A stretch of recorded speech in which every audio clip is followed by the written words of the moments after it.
Mr. Munger, I know you're fond of evoking humility to promote rational thought. So my question is, what's the most recent business mistake that you've made?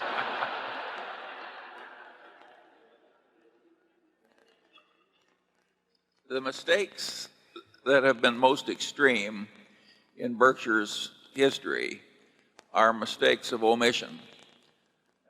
They don't show up in our figures. They show up in opportunity costs. In other words, we have opportunities. We almost do it. In retrospect, we can tell that we were very much mistaken not to do it. In terms of the shareholders, those are the ones in our history that have really cost the most. And very few managements do much thinking or talking about opportunity costs. But Warren, we have blown billions and billions and billions. I might as well say it. Right, right. And we keep doing it. Some might say we're getting better at it. I don't like mentioning the specific companies because we may in due course want to buy them again and have an opportunity to do so at our price.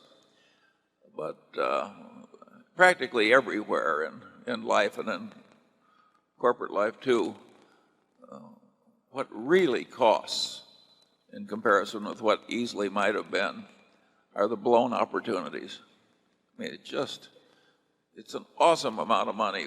I might add that when we speak of errors of omission, of which we've had plenty, and some very big ones, we don't mean not buying some stock where a friend runs it or we know the name and it went from 1 to 100. That doesn't mean anything.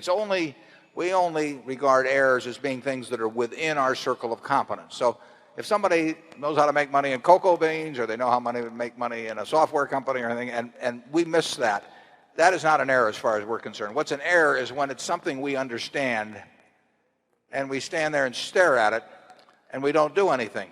Or worse yet, what really gets me is when we do something very small with it. We do an eyedropper's worth of it when we could do it very big.